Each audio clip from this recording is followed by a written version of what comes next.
그 이제 김성철 교수님은 중관을 절대 네. 부정으로 또 화음을 절대 긍정으로 이제 둘 사이를 이제 비교를 해주셨는데요. 네.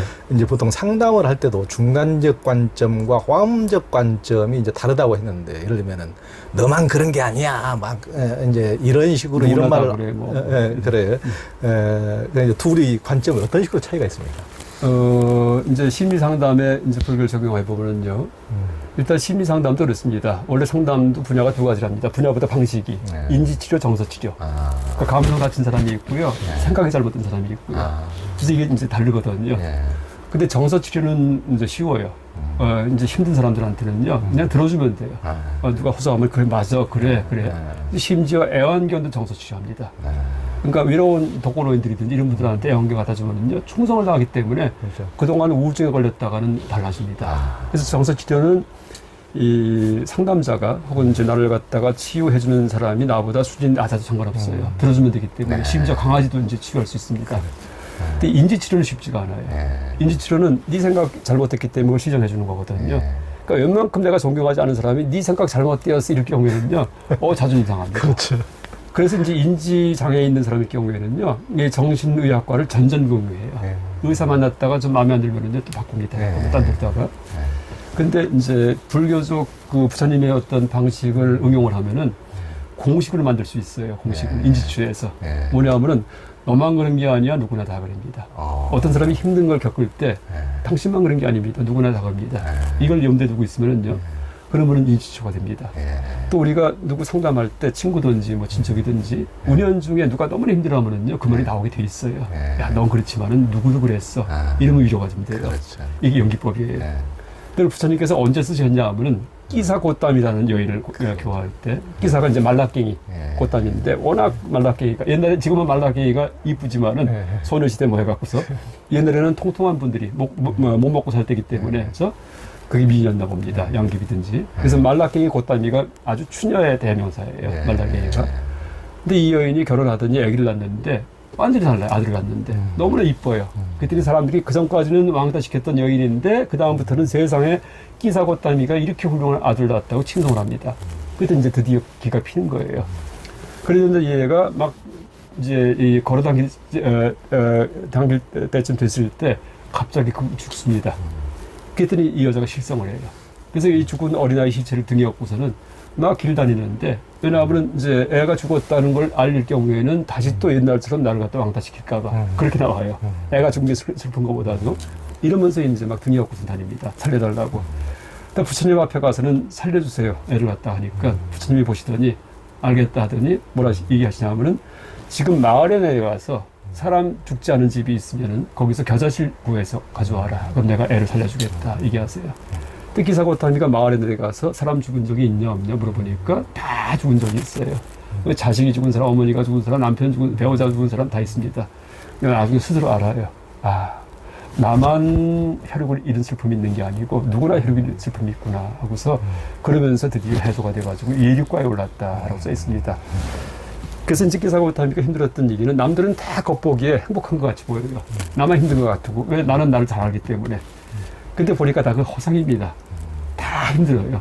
그래서 이제 그걸 우리가 명심하고 있을 때, 그러면은 심리 상담할 때 굉장히 그게 그 하나의 인지치료의 테크닉으로 내가 이 내담자보다 내가 좀 못났다 하더라도요, 그 말을 떠올려서 얘기해 줄 경우에 위안을 줄 수 있고 이제 공식처럼 사용할 수 있다 이렇게 생각해 봤습니다. 근데 이제 그때 나만 그런 게 아니야. 이게 뭐예요? 자성이 없다? 반야 공사상이에요. 절대 없죠. 누구나 다 그래. 일직일체 화음이에요. 반야야 화음의 종합이에요. 그러니까 절대 긍정과 절대 부정은요, 분별 타파할 때 쓰는 거예요. 분별은 율장의 세계, 옳고 그른 게 있는 거고요. 그래서 이 두 가지 분별 타파 방식이 이 심리 상담의 하나의 그 이제 어떤 테크닉적인 어떤 그 문구로 이제 그걸 우리가 간직하고 있을 때, 그때 그 남들한테 이제 그 어려운 사람들을 심리적으로 인지 측면에서 그 편안하게 할 수 있을 것 같다 이렇게 제가 논문을 써봤습니다. 그러니까요. 굉장히 그 명쾌하게 지금 해주셨는데, 심리 상담 측면에서 꼭 심리 상담을 모르더라도 누구나 우리가 사람을 대할 때 이를테면은 뭐 혼자만 세상에서 제일 불행하고 우울한 것처럼 이렇게 생각에 빠져 있고 이렇게 괴로워한다면은 우리가 이제 그 반야의 관점에서 너만 당신만 그런 게 아니야. 실은 나도 그랬어, 누구도 그랬어 이렇게 해주고 아니 그럼 또 혼자만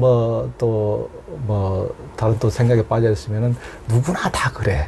이제 그런 말이 저절로 나옵니다. 네. 밀어주고 싶을 때. 네. 그러니까 양쪽 다가 어떤 이제 분별을 깨주는. 그 하나 더 얘기하면 제가 이제 한강대교 가끔 걸어서 건너는데 네. 거기 문구가 써 있어요. 자살자가 많기 때문에. 네. 근데 이제 뭐라고 써 있냐면은 이제 언젠가 반드시 좋은 날이 옵니다. 힘을 내서 이렇게 돼 있어요. 이건 아니구나. 왜냐하면은요, 그 쓴 사람들은 우월한 위치에 있어요. 그러니까. 너 힘들지? 네. 힘내. 그럼 나같이 될 수 있어. 이런 얘기예요. 안 되거든요. 그렇죠. 그 실상을 보면은요, 세상 사람 다 힘들어요. 예. 제가 이제 짧은 시가 있는데, 예. 제목이, 삶이란 백로와 같은 것, 백로. 예. 그냥 백로 멋있잖아요. 그 시의 제목입니다. 그 내용이 뭐냐면은요, 멀리서 보면 아름답지만 예. 가까이 가면 비온 냄새가 진동한다. 예. 백로가 육식동물이기 때문에 예. 이 똥 냄새가 보통이 아니에요. 제 다니는 경시 캠퍼스 동국대학에 백로 집단 서식지가 있습니다. 와, 아주 너무 멋있어요. 강의할 때 4층에서 강의하는데 가끔가다 휙휙 신세가 날아가요. 여기 신선이 있는 곳이구나 이렇게 착각합니다. 근데 이제 백로 밑에 가잖아요. 이 똥 냄새가 이 세상에 이런 냄새가 없어요. 그래? 이게 사람이 그렇습니다. 겉보기는 다들 나올 때 변장하고 나옵니다. 그렇죠. 특히 이제 주말에 뭐 어린이 대공원, 남순 이런 데 가면은요, 뭐 유모차 몰고 뭐 무슨 솜사탕 먹고 참 아름다워 보입니다. 남들은 너무 아름답고 너무 세상에 아무 근심 걱정이 그럼요. 없고. 근데 그게 1년에 한 번 나오는 거예요. 근데 그것만 보이니까는 혹시 내가 이제 그 힘들 경우에는요, 너무나 힘들어서요. 근데 왜냐하면 겉만 보고 착각했기 때문에 세상 구린 게 세상이고 폼나게 사는 사람은 영화 배우뿐이 없습니다. 영화 속에서만. 영화 속에서만 집에 돌아가면 또 다르고. 그래서, 이게 개그맨들, 코미디언들도 요즘 진실하게 진솔하게 많이 얘기하는 거 들어보면 밖에서 그렇게 웃기고 웃고 그러는데 집에 들어가면 말을 안 한다 그러잖아요. 그렇죠. 힘들어가고. 그 김성철 교수님은 우리 민족의 화음적 경향, 그러니까 종합회통 안에 이렇게 능력이 있다고 하셨어요. 우리 민족한테. 네. 그래서 이제 어린아이들도 속셈에서부터 태권도, 피아노, 미술까지 다 배운다고 했는데 참 진짜 독특한데. 그리고 이제 현대그룹 정주영 회장, 그 창립자, 그분이 이제 불교의 진수를 이제 남북관계 이런 데도 활용을 했다고 평하셨는데요. 좀 더 말씀해 주시죠. 이건 이제 화엄에 대한 얘기입니다. 네. 화엄에 보면은 일증일체란 말이 있고, 일중일체. 하나 속에 모든 것이 들어간다. 혹은 이제 하나가 모든 것이다. 이런 말이 있거든요. 근데 일단 뭐 우리나라 이제 사람 성품을 보면은 약간 불교학에서도 뭐 회통불교, 한국불교의 특징을 그렇게 얘기를 합니다. 물론 비판도 많이 하고요. 또 제가 승랑 연구하면서 이제 알게 됐는데, 승랑도 역시 그 별명이 무쟁자라고 해서요. 그 모든 걸 다 이제 수용을 하지 뭘 특별하게 비판하는 편벽한 게 없습니다. 그러니까 원효 스님이 특히 이제 회통, 화쟁을 이렇게 얘기를 하는데 그 이전에 연구가 안 됐던 승랑 스님도 연구를 해보니까 이분도 마찬가지 무쟁이에요. 그래서 이게 이제 그분만 그런 게 아니고 원칙도 마찬가지고 서산대에서 뭐 계속 그렇습니다. 불교사에서. 우리 민족의 어떤 맥락이 있었어요. 예, 그런 특징 같아요. 또 하나 이제 그걸 왜 그럴까 하고 생각해봤어요. 왜 하필이면은. 근데 다른 것보다 한반도가 일단 살기 좋죠, 이거요. 뭐 항상 강수량 풍족하고 또 하나가 산이 있고 배산이 임수예요. 어디든지 배산이 임수예요. 그렇죠. 그래서 저는 이제 한국 사람들이 그러니까 모든 걸 다 갖춰야지만 편안한 마음이 드는 이유가 사는 지역이 항상 배산 임수를 갖추고 있기 때문에. 그러니까 만주 같은 데 가면은 평양만 있고 산이 없습니다. 그렇죠. 어디 가면 산만 있고 평야가 없고 어디는 물만 있고요. 근데 한반도는 다 어느 구석 가더라도 그렇죠. 그러니까 뒷산이 있고 앞에 집이 있고 강이 개울이 흐르고 논이 있고 그럽니다. 그렇죠. 그러니까 모든 게 다 있는 거라는 이제 그런 어떤 무의식 속에 이제 이 배경이 어떤 사상이든지 이런 데도 영향을 미쳐가지고서 뭘 하더라도 남이 하는데 나는 안 하는 게 있으면은요 그냥 눈 뜨고 못 봅니다. 꼭 가서 해야지. 그러다 보니까 어린애 같은 경우에도 학원 다닐 때 어느 특정한 특기를 갖다 키우는 게 아니고 뭐 속셈 다녔다가 누가 또 피아노 한대 피아노 보냈다가 누가 무슨 뭐 역사 탐방 배운다면 또 거기 보냈다가 애들 보면 요새 일주일에 한 번씩 가면서 뭐 체육과에도 해요 애들이요 요새가 보면은 한 4-5개씩 합니다. 4개. 근데 힘들 줄 알았더니 또 재밌게 한대요. 애들이 힘들어하면 또 이 학원생 입장에서는 수입이 끊어지니까 아주 어떻게든 이렇게 비위 맞춰가지고서 그래서 그런 속성이 이제 있는데 그 속성이 약간 지금 한국 사람들의 어떤 큰 공통점이 아닌가. 그러니까 사상에서도 그래왔지만 원효든지 승랑이든지 또 지금까지도 이어지고 있고요. 근데 그게 불교에서 볼 때는 사실 이상적인 인간상입니다. 그러니까 이상적인 인간은 뭐냐면은 천수천안이에요. 모든 걸 천수가 관세음보살님의 별명인데 천수가 1000개 손이고요. 천안이 1000개 눈입니다. 어디든지 다 지켜보고 알고 있고 뭐든지 다 할 수 있는 거. 이게 이제 전지전능이에요, 사실은요. 전지전능. 그래서 우리나라 사람 심성에 그러니까 전지가 천 아니고 천수가 이제 전능입니다. 그래서 그런 식의 완벽성을 추구하는 마음이 있는 것 같습니다. 그래서 특히 이제 지금 이 시대가 약간 인터넷, 컴퓨터, 그다음에 이제 이 스마트폰 때문에 모든 걸 알 수 있는 이제 그런 식의 어떤 문명의 이기가 개발됐고요. 그다음에 또 제가 뭐 택배 얘기했지만은 전화만 걸면은 당일 택배도 있고 약간 모든 이렇게 알 수 있는 그런 시대가 있습니다. 그래서 지금 이 시대가 약간 한국 사람들의 어떤 성향과 너무나 맞는 이제 그런 시대가 되는 것 같고, 그래서 약간 앞으로 우리나라의 장래가 좀 굉장히 희망적이고 그렇게 밝고 또 우리나라 사람들의 활약이 세계 인류를 선도하는 이제 그런 활약을 할 시기가 무르익었지 않았나 이렇게 생각합니다. 우지영 회장님 같은 경우에는 이제 뭐 제가 직접 뵌 적은 없지만은 그러니까 부친의 이제 신분이 있어 갖고는 자주 이제 교류하셨습니다. 교수님 아버님 하고 아버님이 서울대학교 교수님. 그렇죠. 그때 말씀하셨지만 종자 저자 쓰십니다. 김종수 교수. 불교학생회 지도교사 하셨고 그 다음에 이제 정정 옛날 명예회장님 이분이 대통령 출마하기 전부터 한 10몇 년 전부터 차근차근 그 계획을 세운 것 같아요. 그래서 저는 옛날엔 기업인들은 전혀 매스컴에 안 나왔습니다. 그러니까 TV도 이제 신문에도 안 나왔어요. 뭐 이경철 씨도 마찬가지고 정씨도 마찬가지고요. 그랬는데 어느 순간부터 정주영 씨가 매스컴에 나오기 시작하더라고요. 대담도 하기 시작하면서. 그러면서 또 단체를 많이 만들어요. 근데 그 중에 하나가 지역사회 후원회예요.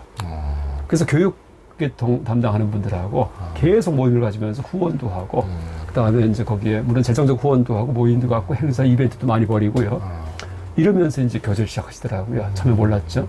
그 다음에 또 연예인들, 탤런트 분들을 또 이렇게 교제하시면서 최불암 씨, 강부자 씨 두 분 다 굉장히 서민적이고 너무나 이제 국민들이 좋아하는 그런 탤런트 아니에요. 이러면서 쭉쭉 행보를 넓히시는데 드디어 대통령 출마 얘기 나오더라고요. 야, 이분 보통 전략가가 아니구나. 제가 그렇게 생각했습니다. 근데 들었던 얘기 중에 많은 얘기가 있는데, 뭐 들었던 것도 그렇지만은, 이분이 이제 여러 가지 여러분 누구든지 놀래요. 그분 전기든지 이렇게 보면은, 야, 이게 초등학교만 나온 분인데, 이 보통 사람이 아니구나. 그렇죠. 이제 놀랍니다. 물론 양면이 있죠. 기업 운영하다 보면은 또 여러 가지 또 이제 피해를 끼칠 수도 있고요. 양면이 있긴 있지만은, 제가 좋은 면만 얘기하는 겁니다. 이제 제일 큰 사건이 남북 문제 해결하는 거예요. 우리가 지금은 남북이 교류도 하기도 하고 또 얼마 전에 이제 폭파했다 그런 또 다시 또 교류 조짐이 있기도 하지만은 저희 한 20대 후반까지 이때는 남북이 전혀 교류 못했습니다. 그렇죠. 왜냐하면 휴전 당사자가 남북한이 아니었기 때문에 북한하고 그다음에 유엔군이에요. 그렇기 때문에 지금도 휴전 당사자가 남북 회의할 때 보면은 이제 우리는 없어 보고 이렇게 돼 있잖아요. 그러니까 육로로 북한을 갈 수가 없고 갈 때도 어떻게 했냐면은 처음에 수해 물자를 갖다가 이북에서 보낸 적이 있어요. 아마 전두환 대통령 될 겁니다. 근데 그때 곧장 온 게 아니고 그걸 받아줬죠 우리가. 쌀하고 옷감인데 그걸 제가 이제 쌀도 받았고 조금씩은 동네에서 나눠줘가지고서 옷감도 받았습니다. 근데 육로로 이제 올 수 없기 때문에 배가 공해성으로 나가요. 공해. 그러니까 영토가 없는 바다죠. 그다음 디귿자로 내려와서 이렇게 꺾어 들어옵니다. 그럼 한 2박 3일 걸려요. 이렇게 왔다 갔다 했는데 그걸 육로를 튼 분이 정주영 회장이에요. 이 육로 튼 그런 비결이 소대입니다. 그래서 1998년도입니다. 98년도에. 그러니까 북한에다가 이제 소대를 보내겠다 이렇게 제안하잖아요. 그러면서 육로가 터지는데 이게 보통 사건이 아닙니다. 근데 소대하고 남북 문제 해결하고 겉보기는 아무 관계가 없어요. 그렇죠. 근데 이제 제가 아까 반야지혜가 열린 사람은 세속에 살면서 공하다고 사는 사람이 아니고 모든 문제를 아주 절묘한 그런 판단 가지고서 해결한 사람이라는 얘기했습니다. 가장 시비전학을 잘 가릴 줄 알고. 근데 소대라는 판단이 최고의 판단이에요. 그러니까 남북을 튼. 그러면서 이제 거기에 의미부여를 했는데 어떻게 했냐면은요. 그러니까 처음에 소대를 보낸다니까 북한에서 그럼 보내라 했습니다. 그러니까 배 태워서. 그랬더니 딱 어떻게 또 답을 했냐 하면은 소가 살아있는 거기 때문에 배 타고 가다가 멀미하고 이제 죽는다 반은 안 된다. 육로. 근데 한참 심사숙고에 들어갔어 북한에서요. 육로 이게 말이 안 되거든요. 이순 터지는 거기 때문에. 그다음 또 뭐라 얘기했냐 하면은 그냥 보내는 게 아니고 만약에 돈을 소떼만큼 값을 보내겠다면 송금하면 끝납니다. 그렇죠. 근데 소떼란 걸 했기 때문에 이제 북한을 고민하게 만들었어요. 또 뭐냐면 소라고 할 때 지금은 소가 별게 아니지만 고기지만 옛날에는요 집안의 재산이에요. 그렇죠. 노동력입니다. 그러니까 아버지가 사람이 쟁기를 사람이 끌었습니다. 그러니까 어려울 경우에는 그러니까 아버지가 끌고 아들이 이제 쟁기 이렇게 신용을 했는데 소가 있으면은 그걸 덜어줘요. 그렇죠. 근데 북한은 그 산지농이기 때문에 그 기계농이 잘 안 돼, 지금도요. 그러니까 소가 많이 농사 짓는답니다. 그래서 한국 사람한테 소가 집안에 있다 할 경우에는요, 이야, 저 집은 큰 재산이 있구나 하는. 그렇죠. 그러니까 몇백 년 동안 심정적으로 소에 대한 애착이 엄청나요, 그렇죠. 우리나라가. 그렇죠. 이 두 번째입니다. 그 소떼기 때문에 그 배 타고 하면 죽는다. 소떼기 때문에 시인국을 울려요. 저거 갖고 싶다. 값은 싸지만은 뭔가 달라요. 또 나가 명분을 줘요. 니들 불쌍하니까 내가 소떼 줄게 하면 안 받아요. 자존심이 있기 때문에. 그렇죠. 못 먹어. 굶어 죽어도 안 받는 길입니다. 근데 그게 아니고 내가 빚진 게 있는데 강원도 통천이 강원도인데 이북입니다. 근데 거기서 이제 젊을 때 가출할 때 아버지가 소판 돈을 갖다 훔쳐 갖고 가출했답니다. 그래서 인천 부두 노동자가 시작을 해가지고 이제 자수성가했는데 항상 죄책감이 있었대요 마음속에. 그때 집안 돈을 갖다 아버지가 소판을 훔쳐 나온 거에 대해서. 근데 그것도 이상해요. 그런데 이제 어쨌든 간에 그 죄책감 때문에 내가 힘들었는데 그걸 갚고 싶다. 그러면 내가 편할 것 같다. 이렇게 말을 붙였어요. 근데 그것도 이상해요. 이북에 무슨 어떤 사람한테 돈을 훔쳤으면 죄책감이 있는데 자기 아버지인데 나중에 잘 모시고 했는데 그게 왜 죄책감이 있을까? 어쨌든 의미부여입니다. 그러니까 이게 무슨 너희들 불쌍하니까는 내가 줄 게가 아니고요. 내가 참 잘못했으니까 진짜 원상복귀 갚을게 하고 이북 사람들의 마음을 편하게 해줬어요. 그렇죠. 이게 세 번째예요. 그 다음에 이제 이제 아까 얘기했듯이 육로로 가려니까는, 그래갖고 육로를 터달라 했더니 그때 신금이 흔들립니다. 터라 이렇게 터집니다. 그래서 남북이 이제 터진 겁니다.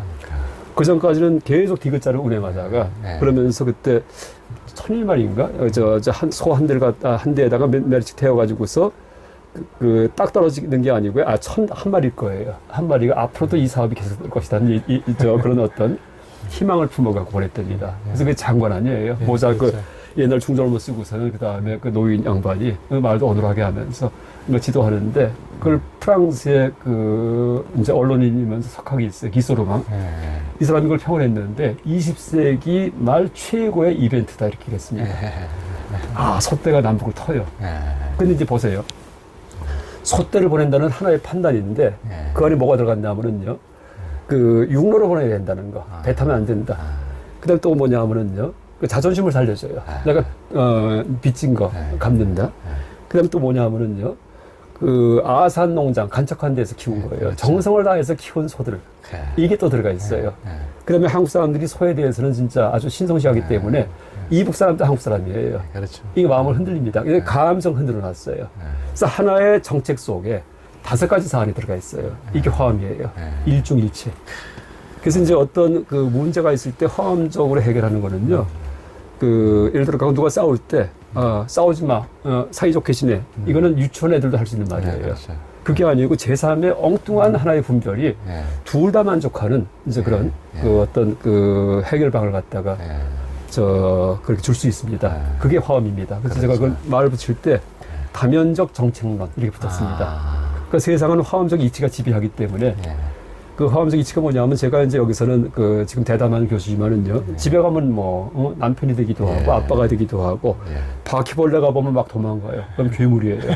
또 호랑이 보면 침을 흘려요. 고깃덩을 먹이에요. 그러니까 다면이 있습니다. 근데 나라는 하나의 인간한테 다 수렴이 되거든요. 그렇듯이 사회에서 어떤 정책을 갖다가 우리가 고안할 경우에도 여러 가지 갈등이 있을 경우에 모든 걸 해결하는 엉뚱한 제3의 답이 있다는 얘기예요. 왜? 화엄 이치가 세상을 지배하기 때문에. 정시호 씨가 그거 찾은 겁니다. 그래서 이제 그게 실제 불교 얘기는 한마디도 안 했지만은 이제 그런 사례가 불교의 반해지혜가 열린 사람들 일 경우에 반해지혜는 또 발견된 거기 때문에 경을 봐서 열리고 하는 거 아니에요. 누구든지 세상에 대해서 있는 그대로 보고 이제 아주 진지하게 살면서 사유를 많이 할 경우에 누구든지 발견할 수 있습니다. 취득할 수 있고.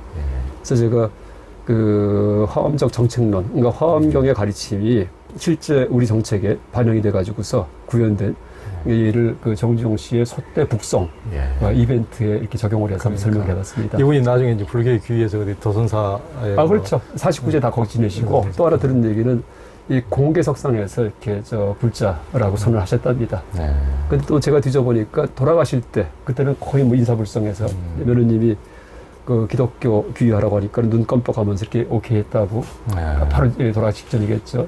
근데 거기 또 시비가 많이 있더라고요. 그렇다니다 해가지고서 어쨌든 그 이분이 의식이 있을 때는 하여간 그 하여간 부인들 사모님은 부인은 변중석 맞습니다. 맞습니다. 변여사입니다. 근데 이분이 하도 전에 돈을 많이 시주해갖고 못 따르겠다 그렇게 얘기하셨답니다. 옛날에. 그랬는데 이제 그것도 제가 들은 얘기입니다. 근데 그 나중에는 이제 돌아가시 전에 약간 불교에 대해서 그러면서 뭐라 얘기했냐면은 자기 신앙은 아버지랍니다. 아버지. 뭐냐면은 양평인가 어디에 무덤이 있는데 힘들면은 그 아침에 가서 무덤에서 하루 종일 있다가 오면은요 그럼 다 해결된대요. 힘든 게. 정주영 씨가. 정주영. 그래서 자기 신앙은 아버지인데 다른 특정 종교가 아니고 그랬는데 보니까 그 하간 아버지는 기독교는 이제 믿는 사람만 간다는데 그 아버지는 기독교를 안 믿었기 때문에 하늘나라 가면 없을 것 같다. 근데 불교는 착한 사람은 다 극락간다니까 우리 아버지 거기 있을 것 같다. 그러니까 이제 그래서 오늘부터 내가 불교다 이렇게 선언했답니다. 근데 뭐 나중에는 또 다른 얘기 있겠지만 그것도 뭐 제가 다 들은 얘기입니다. 그래서 49세 지내고 일단 장례는 불교식으로 했고 아마 도선자에 가면은 박정희 대통령 내외하고 그 정주영 씨 사진 그림하고 이렇게 다 초상하고 있을 겁니다. 아직도 모시고 왔습니다. 그 타너 스님이 핵무기를 사람이 이길 수 있다고 했다는 내용을 이제 김 교수님께서 책에서 소개해 주셨는데 어떻게 이길 수 있다는 이것도 참 타너 스님 보통 영민한 분이 아니십니다. 이 음양오행설의 오행 가지고 얘기하세요. 제가 감탄했어요. 뭐냐면은요, 그 오행이 상극의 원리가 있고 상생의 원리가 있습니다. 그 상생은 뭐 목생화, 나무에서 불이 나오죠. 나무 불 태우니까. 그다음에 이제 화생토, 불 나오면은 이제 흑이 변하니까 화생토입니다. 그러니까 토생금, 흑에서 금이 나오기 때문에 금부치가 금이고요. 금생은 쇠붙이에 물이 엉기기 때문에 금생 수입니다. 근데 수생목, 물을 주면 나무가 나오니 이게 빙빙 돌거든. 이게 상생이에요. 그다음에 이제 상극은 뭐냐면은요. 그 목극토, 처음에 어떻게 되냐면은 목극토예요. 토가 흙이기도 하지만은 처음에 원시인들이 흙을 팔 때 그때는 철기도 아니고 석기도 아니에요. 나무 뽑아다가는 침팬지가 이렇게 흙을 파면 파집니다. 실을 뿌리기도 하고 전기가 다 나무예요. 원래가요. 금속 없을 때. 그러니까 목이 토를 극한다. 이깁니다. 그 다음에 이제 토극수예요. 토는 수를 이겨요. 수는 뭐냐 하면 물이에요. 물 아무리 맑아도요. 흙 몇층 던지면 엉망입니다. 버립니다. 그 다음에 수극화예요. 불은 수가 이겨요. 수가 불을 극한다. 불 났을 때 물 뿌리면 끕니다. 그다음에 화극 목이에요. 화는 목을 갖다 또 태워버립니다. 그리고 화가 목을 이긴다. 그다음에 목극 토예요. 다시 돌아옵니다. 이게 상극 원리거든요. 이게 도는데 무게 역사를 거기다 적용시키더라고요. 스님께서. 그래서 원시대에는요. 목극 토예요. 그러니까 토가 인토에 사람을 토라고 얘기합니다. 그러니까 목화토금수에서 토를 빼고서 목화금수는 방위에 해당합니다. 그러니까 목은 동방이고요. 금은 서방. 그다음에 수는 북방, 화는 남방이에요. 남쪽은 따뜻하고 수는 춥고요. 그다음에 목은 이제 동방이고 기운이 솟아오르고 금은 이제 기운이 수렴하는 서방이거든요. 그다음에 가운데가 중토예요. 가운데가. 그래서 이제 가운데가 토고 오행이 사방에 있는 건데 가운데가 또 사람이기도 합니다. 사람이 네 가지 행의 기운을 받는 건데 그 원시대에서 처음에는 목극토기 때문에 누가 싸울 때 주먹 갖고 싸울 때 누가 이 야구방망이 하나 갖고 오면 이거 못 당합니다. 그럴 거 아니에요. 목이 토를 이깁니다. 주먹보다는 목이 세니까. 그래서 야구방망이 휘두르는데 누가 칼창을 갖고 왔어요. 그러면 목이 져요. 왜? 근근목이기 때문에. 이게 무기예요. 근데 칼창으로 막 휘두르는데 누가 총을 팍팍 쏴요. 그럼 또 칼창이 무의미합니다. 화승총 가지고서 임진왜란한테 당하듯이 화극금이기 때문에. 근데 총을 팡팡 쏘는데 보니까 대포를 쏘고 있는데 원자탄이 탁 터져요. 그러면은 총칼이 무의미해요. 근데 원자탄, 수소탄은 뭐냐면요. 수소원자 하나 갖고 하는 거예요. 수소원자가 그 양선자 하나, 전자 하나거든요. 요게 이제 여기까지 분열이 일어나면서 질량의 에너지가 되거든요. 이게 수소탄, 원자탄에 비교됩니다. 그러니까 원자탄, 수소탄은 수예요, 수. 그래서 결국 수소탄은 원자탄이 이제 이 화약과 대포를 이긴다 해서 드디어 끝났는데 그러니까 수소탄, 원자탄 가진 나라가 강대국이에요. 예. 북한도 지금 보면은 뭐 막 원자탄 만들고 하잖아요. 예. 그랬는데 그러면 이건 누가 이기느냐? 토국수다 얘기합니다. 근데 토가 인토예요. 예. 사람의 도덕이 이긴다 얘기하십니다. 예. 그래서 이제 그 아마 남북 문제든지 아니면은 약간 지금도 우리나라가 약간 전 세계를 리드하려면요 무기 개발해서 원자탄을 만들고 뭐 이게 아니고요 도덕성이에요. 그리고 저는 지금 한류 전체가 다 휴머니티예요. 세계 최고의 그런 팝 그 댄스 가수 중에서 유엔에서 건전한 무슨 미래에 대해서 얘기한 사람은 없습니다. 전부 다 퇴폐적인 얘기하고 사랑을 얘기하면서 이 빌보드 1위가 됐지. 예. BTS는 아니에요. 예. 건전해요. BTS만 그런 게 아니고 한류 드라마가 다 그래요. 항상 휴머니즘이 있고 건전 지각이 있습니다. 엄청나요. 그렇죠. 그래서 이제 다나스님께서 옛날에 그 우리나라 사람들이 전 세계를 도덕적으로 선도한다. 항상 그렇게 얘기하셨는데 제가 볼 때 무슨 도덕, 윤리, 사상가가 나와서 이게 아니고요. 한류 문화가 젖어들면서 그렇죠. 이러면서 다들 이제 달라지는 그런 기운이 드는 것 같습니다. 그러니까요. BTS가 남미에서 유행하는 이유가 엄마들이 좋아한대요. BTS에 취임하는 다음부터는 애들이 성적이 오르고 학교 잘 다니고 왜냐하면은요 BTS 안무 따라 하려면은 그거 암기해야지 돼요. 이거 하잖아요. 그거 어렵습니다. 그래서 그거 위에다가는 공부도 하고 이렇답니다. 그거 한번 TV에 나왔어요. BTS 취임하던 애들이 달라졌다고. 너무나 엄마들이 기뻐하고. 그래서 그게 실제 그 아무리 청소년 자유가 중요하지만은 원래는 건전한 어떤 그 삶이 이제 인류를 지탱합니다. 그래서 그런 흐름이 한류 드라마, 케이팝 같은 이제 그런 흐름이고 이제 그런 조짐이 이제 지금 서서히 일어난 것 같습니다. 그러니까 한류 드라마도 뭐 대장금이나 이런 게 다 있지만 결국에는 굉장히 어떤 휴머니티가 있는 거죠. 그러니까 뭐 권성 진학식으로 하면은 전혀 그 유행이 될 수가 없으니까 인기를 얻을 수가 없으니까 서구식으로 그냥 태폐적으로 이렇게 가느냐 그런 것이 아니고 뭐 오징어 게임 같은 것도 적자 생존에 아주 극한 맞습니다. 이런 생존 돌린 것 같으면서도 거기에 그런 극한 상황 속에서도 자기의 목숨조차도 내어주는 그렇죠. 이런 게 있잖아요. 네, 그러니까 굉장히 얕은 한류 문화는 새로운 어떤 문화에 또 이런 제가 이제 뭐 연속극 잘 안 보지만은 이제 미드 보다는 딱 한 번 봤어요. 끝까지 본 게 프리즌 브레이크. 참 재밌습니다. 딱 보고 나서 이건 미친 드라마구나. 뭐냐면 선악이 없어요. 그러니까 죄를 지더라도 거래해서 뭘 누설하면은요. 그다음에 또 면해줍니다. 이건 선과 악이 거래 수단이지 이법이 아니구나. 우리는 선악에 대해서 이거는 이법을 알고 있거든요. 악한 놈, 선한 놈 해가지고서. 근데 여기는 그냥 하나의 자기의 테크닉이에요. 그래서 이제 아무리 사람을 죽였어도 어떤 마약범을 갖다가 알려주면은 없는 거로 면해주고 이게 계속 나와요. 미드가. 이건 아니구나 싶더라고요. 그래서 이제 한류가 휴머니즘인 이유가 뭔가가 지금 다르다 하는 그런 느낌이 듭니다.